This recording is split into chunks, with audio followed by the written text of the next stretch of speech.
Magandang umaga pong muli sa inyong lahat. Ako pong muli si Pastor Bong, bumabati na isang mapagpalang Friday morning sa ating lahat. The book that we're gonna learn today, Jesus found in the book of Joel. Jesus found in the book of Joel. What a very powerful and interesting book that we're gonna learn a lot. Alam po ninyo, itong mga prophetic word na ating pag-aaralan, mas maiintindihan natin ito sa approach na gagawin natin. Our foundational verse of what we're gonna learn today is found in the book of Joel chapter 2, verse 28, 29, and verse 32. And it shall come to pass afterward that I will pour out my spirit on all flesh. Your sons and your daughters shall prophesy. Your old men shall dream dreams. Your young men shall see visions. And also on my men servants and my maid servants I will pour out my spirit in those days. And it shall come to pass that whoever calls on the name of the Lord shall be saved. Basahin po natin sa Tagalog. Pagkatapos nito, ipagkakaloob ko ang aking espiritu sa lahat ng tao. Ipahahayag ng inyong mga anak na lalaki at babae ang aking mga mensahe. Magkakaroon ng mga panaginip ang inyong matatandang lalaki. At makakakita ng mga pangitain ang inyong mga kabataang lalaki.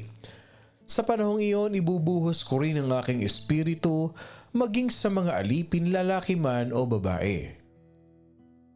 At sa panahong iyon, ang lahat ng hihingi ng tulong kay Yahweh ay maliligtas.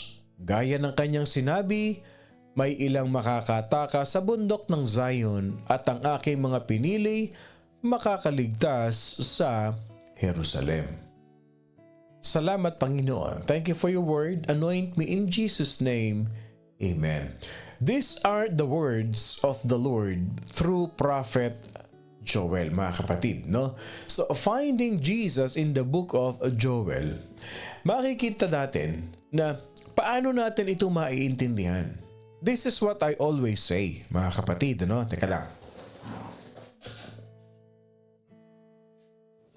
Okay, the Old Testament is hidden, is revealed in the New Testament, because the New Testament is hidden in the Old Testament.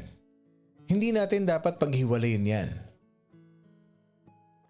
At hindi natin pwedeng paghiwalayin ang Old at New Testament. Kagaya nitong Book of Joel. Maiintindihan mo ito kasi ang manifestation ng Book of Joel is in the New Testament.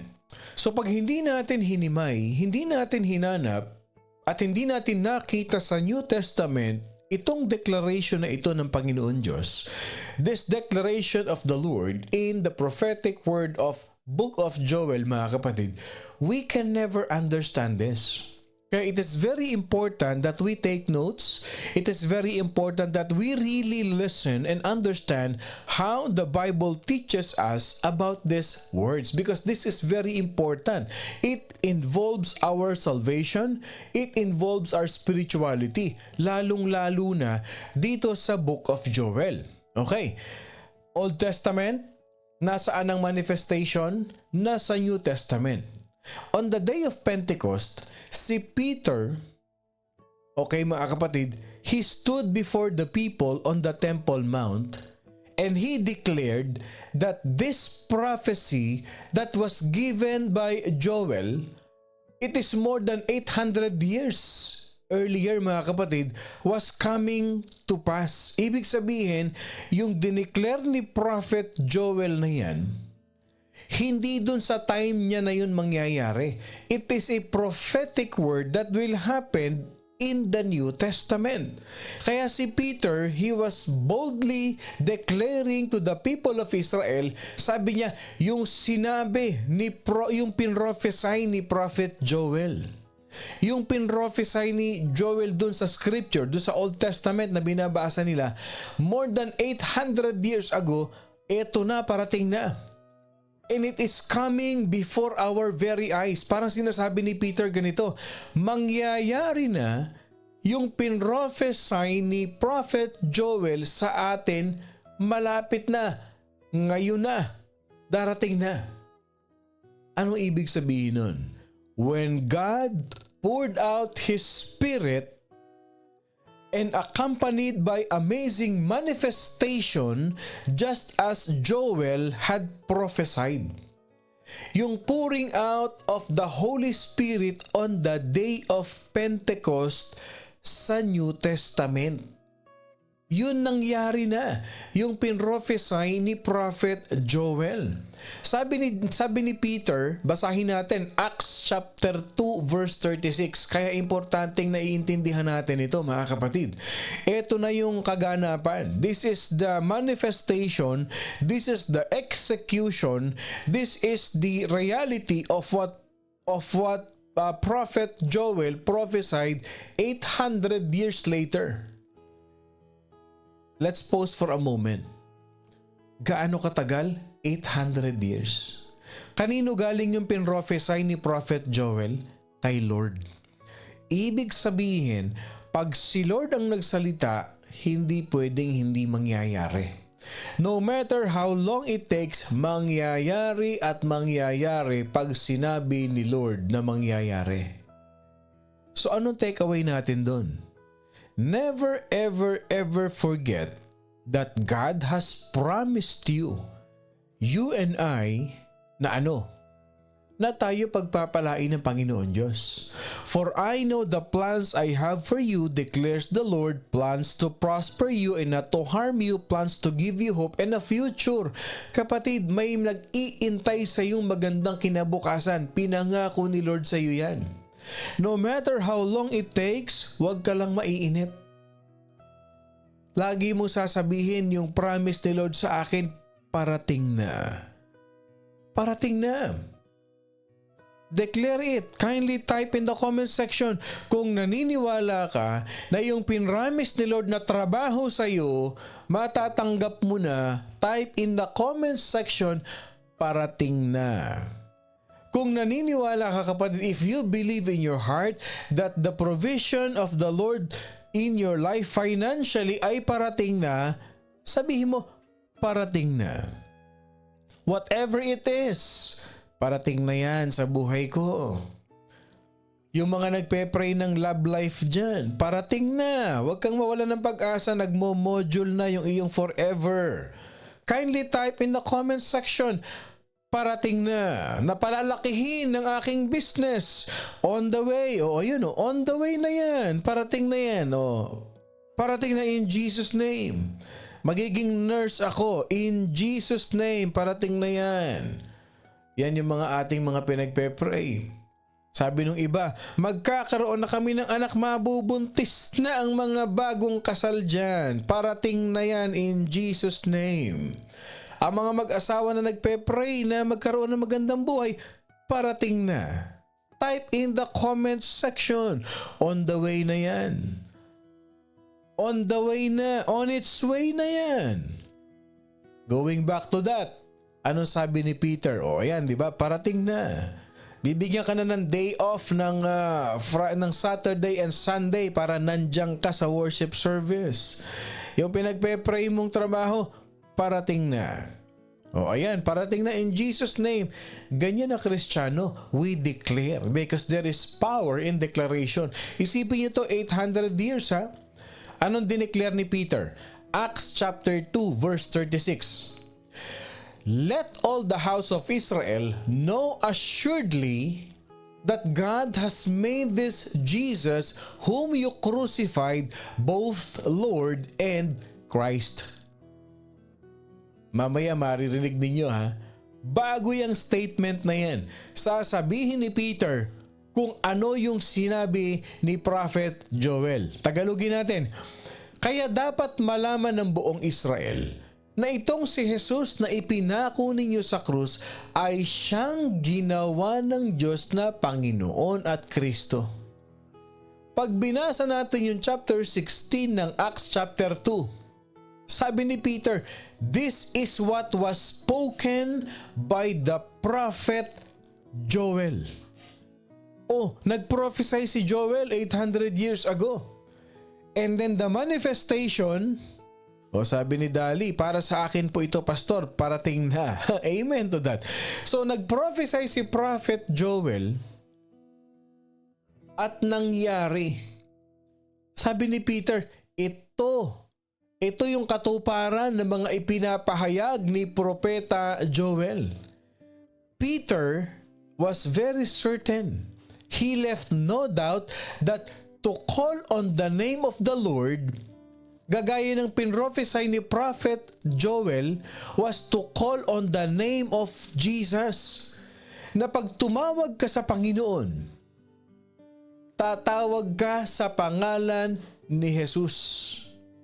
Yes, gusto mong tumawag sa Panginoon? Gusto mong lumapit sa Diyos? Call on the name of Jesus. Okay, tignan niyo yung sinabi ni Prophet Joel.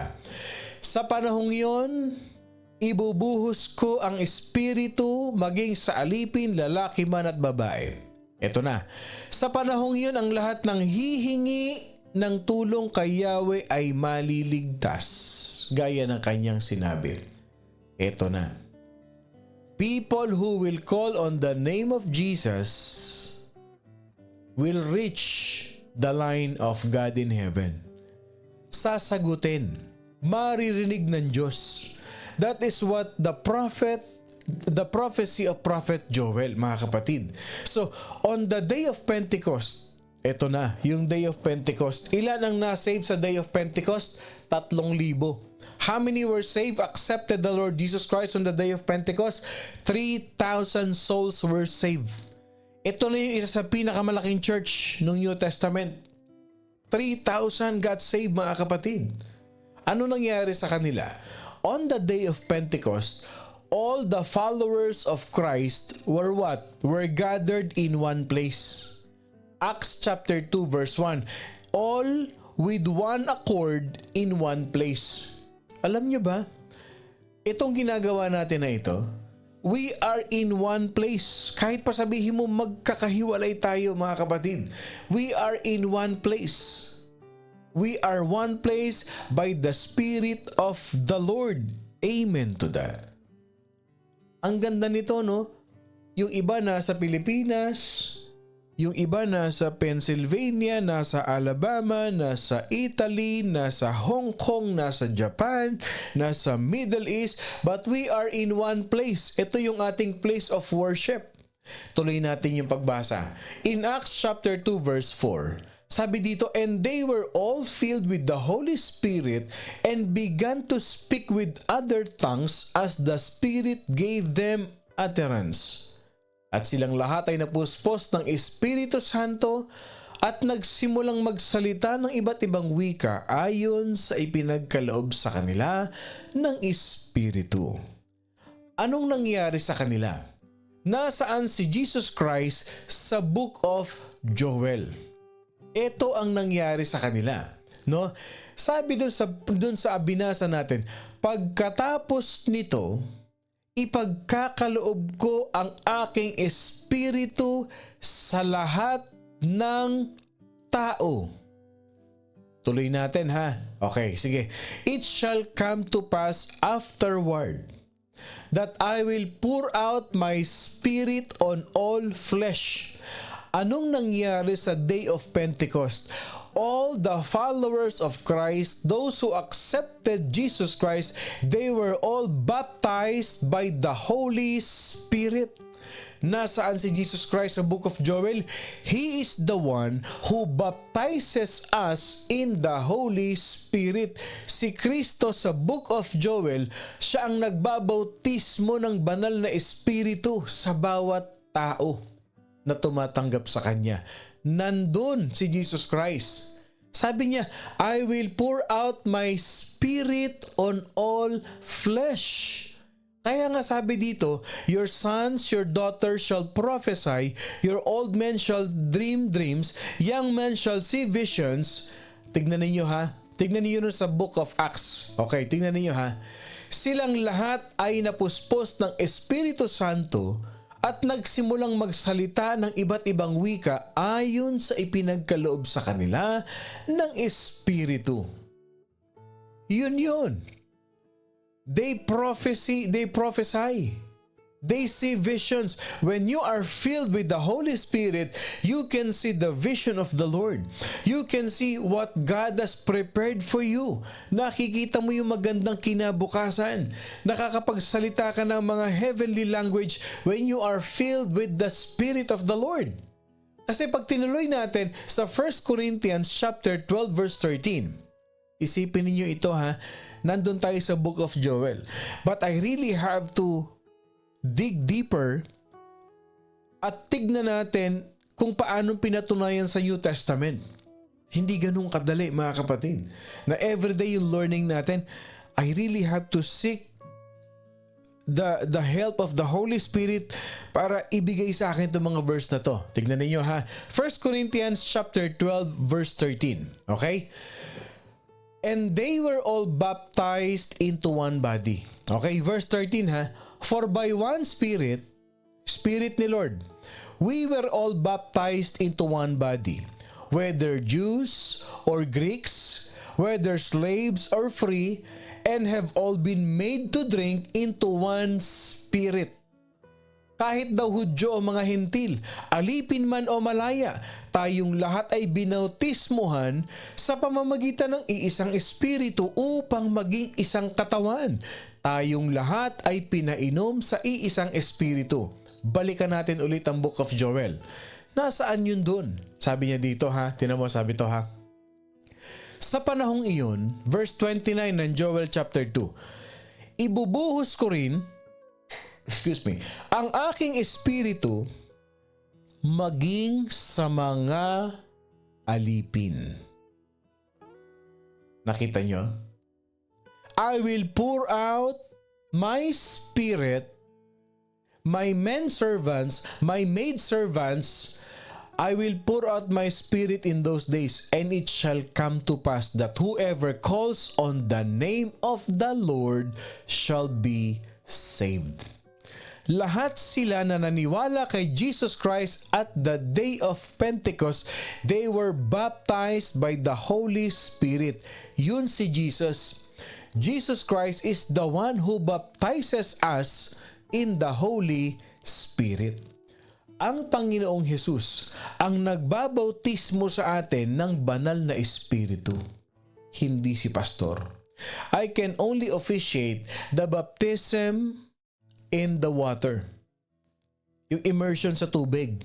Kaya kong igamitin yun. Kaya kong i-utilize yun. Kaya kong ako yung mag-guide sa inyo. Baptism in the water. But the baptism in the Holy Spirit, si Lord lang gumagawa niyan. Si Lord lang ang gumagawa niyan. Kaya sabi dito, and for by one Spirit we were all baptized into one body. Mga kapatid, the church, the body of Christ was born in that day of Pentecost. Bakit? Because the Holy Spirit came upon them and it dwells in every believer. Ito yan. Okay. Pag pinag-aralan nating mabuti, on the day of Pentecost, indwelling of the Holy Spirit yan. Okay. Balikan natin yung history. Balik tayo sa Book of Matthew. Okay. Sa Bethlehem was a one-time event. And we can never repeat it. Okay? And never needs repeating. In Bethlehem, it is a one-time event. Ito yung mga one-time event. Yung Calvary, which was also a one-time event that never be repeated. Okay? The Calvary, the cross of the Calvary. Ito yan makinig kayo ha. At Bethlehem, we can see God with us. Born in a manger. a baby born in a manger. Nakita natin na ang Diyos nagkatawang tao kasama natin. Okay, si baby Jesus. At Bethlehem, we see God with us. Okay. At Calvary, we can see that God is for us. Okay? Sa Bethlehem, nakita ang kasama natin ang Panginoon. Sa krus ng Kalbaryo, namatay siya para sa atin. We see God for us. However, at the day of Pentecost, we see God in us. Nakukuha natin? Okay. Nung tinanggap mo si Jesus Christ, parang ganito yan, progress sa atin. Nung tayo na sa old belief natin, naniniwala tayo na si Jesus Christ, nagkatawang tao, yung baby na yon, nakasama natin. Okay. Nung nakita natin sa cross, naniniwala tayo na namatay ang Panginoon Diyos para sa atin.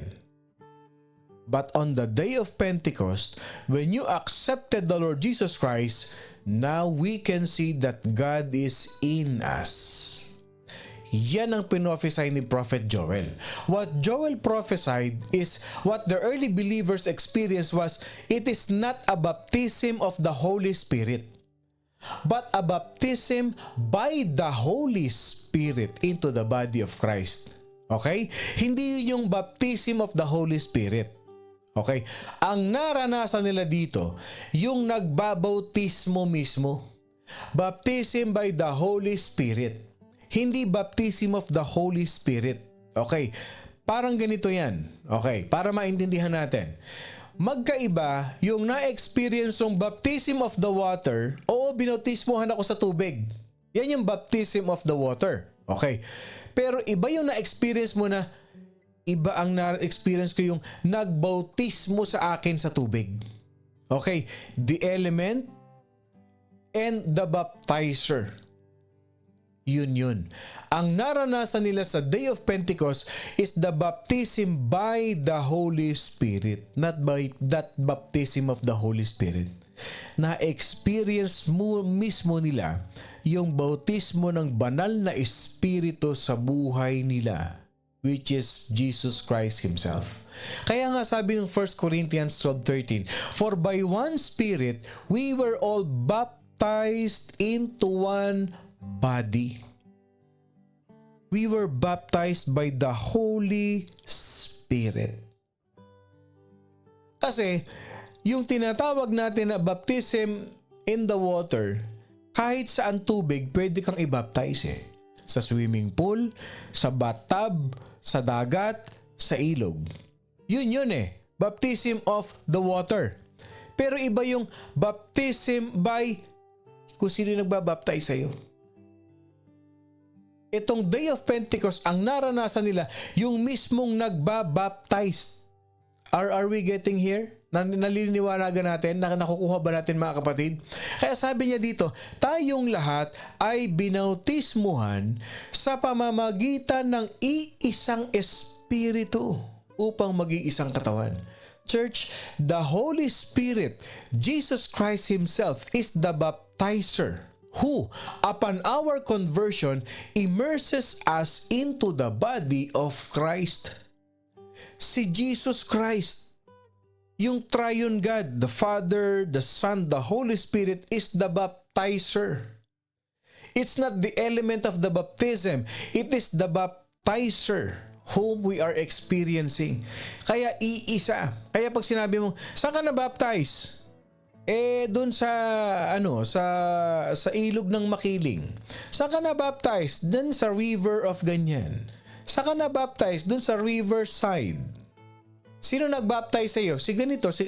It's not about where you've been baptized. It is all about who baptizes you. Kaya sabi dito, binautismohan tayo ng iisang Espiritu. Amen?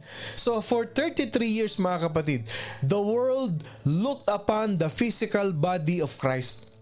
33 years, nakikita nila yung physical body ni Jesus Christ. With His feet, He walked among the people. Sometimes He dwells in the great crowd of people. Other times, for some people, in their isolation. of a single person searching soul. Yung mga ganyan, no? May kinakausap si Jesus Christ na iisang tao, may kinakausap si Jesus Christ na napakaraming tao, and physically from his lips comes out the most tender and penetrating words that ever spoken. Physically, narinig through his sharp eyes sa mga mata ni Jesus Christ. He looked very deep into the corners of hearts that are concealed. Nakikita ni Jesus Christ. Matalas ang mata ni Jesus noong time na yun. Nakikita niya kung anong nasa puso mo. What else? Through his ears, he can listen patiently to pray for mercy. Naririnig niya lahat. Diyos siya eh. Through his hands, he can touch at the point of greatest need of healing. Pag hinipo, gumagaling. Yun yung physical body ni Christ noong time na yun. Let's look at the generation. Let's look at what we have right now. Okay. Today, you and I, since we were baptized by one Spirit, and that's the Holy Spirit, binautismuhan tayo ng isang Espiritu. At si Jesus Christ nung binautismuhan tayo, indwelling na sa atin, nasa atin na. Ibig sabihin ganito, sa mga panahon na ngayon, today you and I are the visible body of Christ. Being seen by a searching world that cries out for His intervention. Ibig sabihin, ikaw at ako, we are the body of Christ. Nakikita tayo ng mundo. Ang mundong ginagalawa natin, humihingi ng tulong, humihingi ng saklolo. Dahil bakit? Nagiging alipin na ng magulong mundo na ito. Lahat tayo, we occupied a special place in His body. Kagaya ng katawan natin mga kapatid, when one member suffers, it affects the whole body. Anong kasabihan ng mga elders natin? Ang sakit ng kalingkingan ay ramdam ng buong katawan. Totoo yan. We are the body of Christ. Walang mabuting Kristiyano o walang matinong Kristiyano na nakikita yung kapwa niya Kristiyano na nahihirapan na natutuwa. Walang ganon.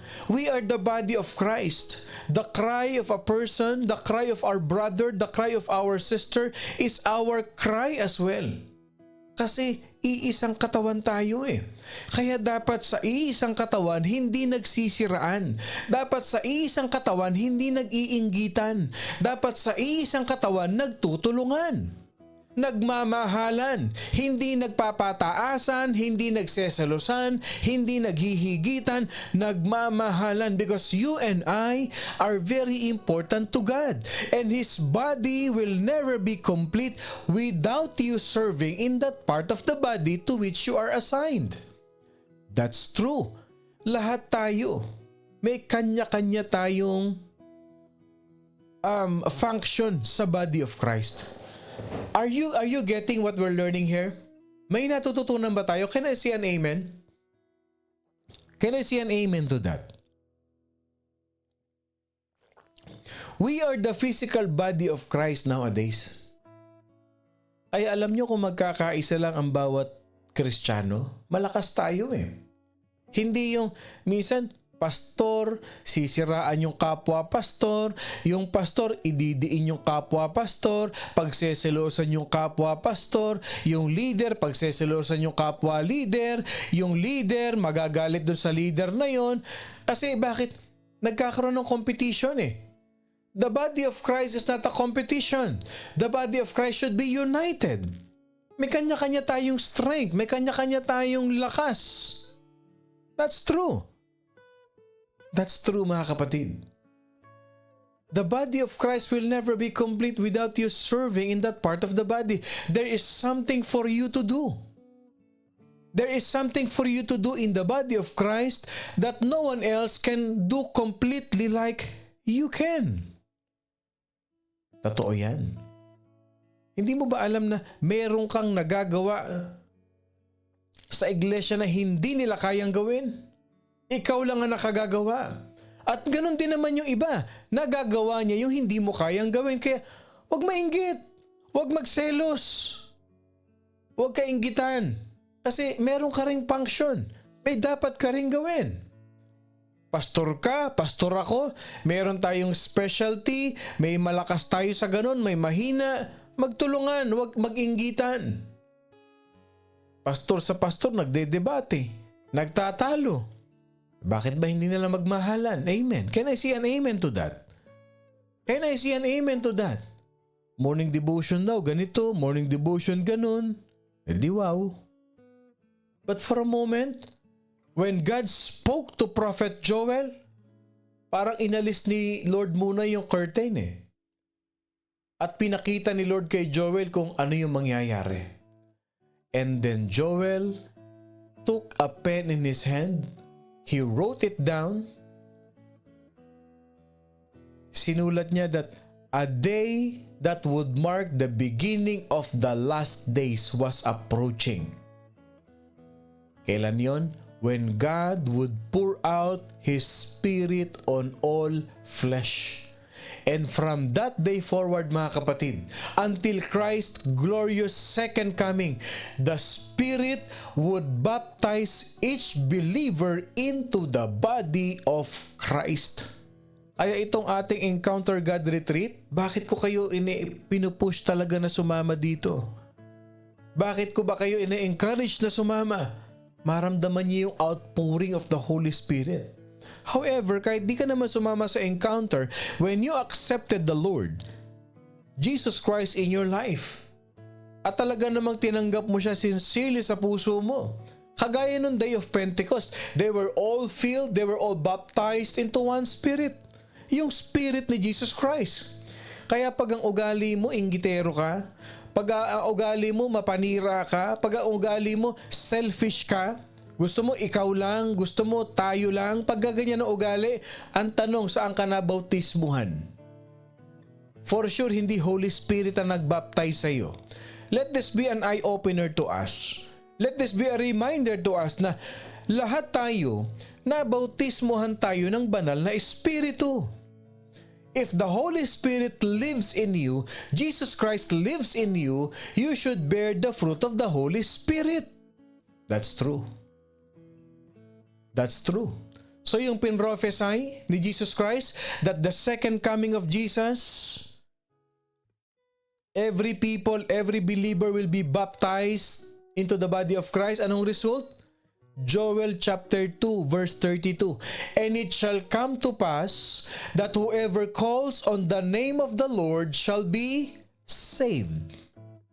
And true to His word, it has come to pass in one of the most often quoted verse in the New Testament. Pansinin ninyo, yung mga kinokot ni Paul, yung mga kinokot ni Peter, nasa Old Testament yan. Most quoted verse in the New Testament. Si Apostle Paul, hiniram niya yung mga salita ni Prophet Joel. When he was writing to the believers in Rome, galing kay Prophet Joel yon. Romans 10:13. For whoever calls on the name of the Lord shall be saved. Kay Prophet Joel yon. Joel chapter 2 verse 32. Dahil sinasabi sa kasulatan, maliligtas ang lahat ng tumatawag sa pangalan ng Panginoon. Kasi pag tumawag ka in the name of Jesus, pag tinanggap mo si Jesus Christ sa buhay mo, you accepted Him genuinely, truthfully sa puso mo, you are being baptized by the Holy Spirit. Binabautismohan ka ng Panginoong Jesucristo. Yes, we can find Jesus in the book of Joel. Why? Because He is the one who baptizes us in the Holy Spirit. And until now, from the Old Testament up to now, that word is true. Na ano? Whoever calls on the name of the Lord shall be saved. I hope na intindihan natin ito, mga kapatid. I hope it gives us a clear illustration of who Jesus is in the book of Joel. At kung nandun siya noon sa book of Joel, nandun siya sa New Testament, nandito rin siya sa atin ngayon. Na sino mang tumawag sa pangalan ng Panginoon ay maliligtas. Anong pangalan yon?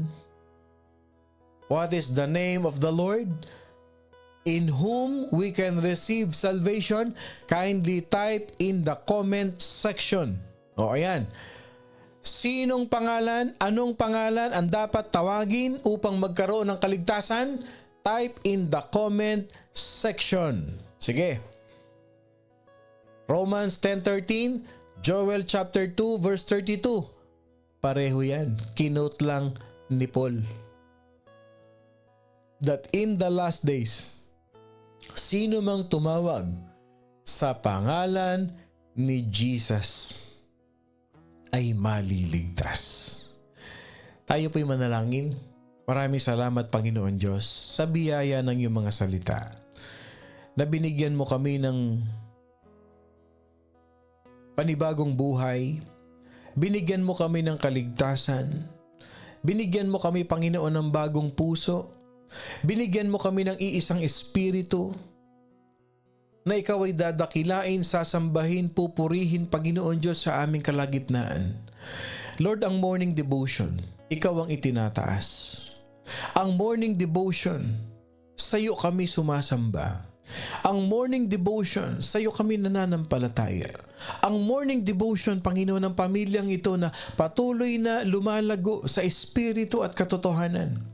Ang morning devotion na kahit magkakalayo kami, Panginoon, pero nandoon yung aming pagmamahalan. Na kahit magkakalayo kami, Panginoon Diyos, para bang ang lapit-lapit namin sa isa't isa. Na ang morning devotion family, Panginoon Diyos, na patuloy mong pinatatatag, pinararami, pinalalago, Panginoon. At higit sa lahat, marami makakapagpatotoo, Panginoon. Lahat ng nakikinig ng morning devotion, ang tumataba sa amin yung aming puso, hindi yung aming utak. Ang tumataba sa amin, ang lumalago sa amin, ang pagmamahal at pangunawa, Panginoon Diyos. Ngayon alam namin kung bakit kami nagkakaisa. Dahil lahat kami ay binautismuhan mo ng iisang espiritu. Walang iba kundi ang espiritu ng aming Panginoong Hesukristo. Salamat, Panginoon, sa biyaya ng buhay. Salamat sa buong maghapon na kami iingatan mo, pagpapalain at gagabayan.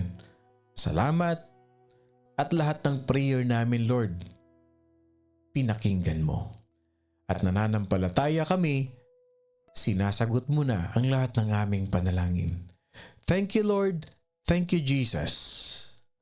Tinataas namin ang umagang ito sa ngalan ng Ama, ng Anak at ng Banal na Espiritu Santo. Sa pangalan ni Jesus, ang lahat ng Morning Devotion family ay magsabi ng Amen at Amen and Amen. Magandang umaga pong muli sa inyong lahat. Mamaya magkita-kita tayo sa ating Zoom Bible Study at physical sa Carson, mga kapatid, 6 to 7 p.m. Ang ating pong meeting ID is 352-723-9806. Maganda yung pag-uusapan natin mamaya sa Book of Leviticus as we continue our book series. Kapatid, ako pong muli, si Pastor Bong, bumabati na isang mapagpalang Friday morning sa ating lahat. Laging tatandaan, ang magkakapatid kay Kristo, nagmamahalan, nag-iibigan, nagtutulungan. Because we are baptized by one Spirit. At wag na wag kakalimutan, mga kapatid, we are indeed blessed by God. I love you all with the love of the Lord.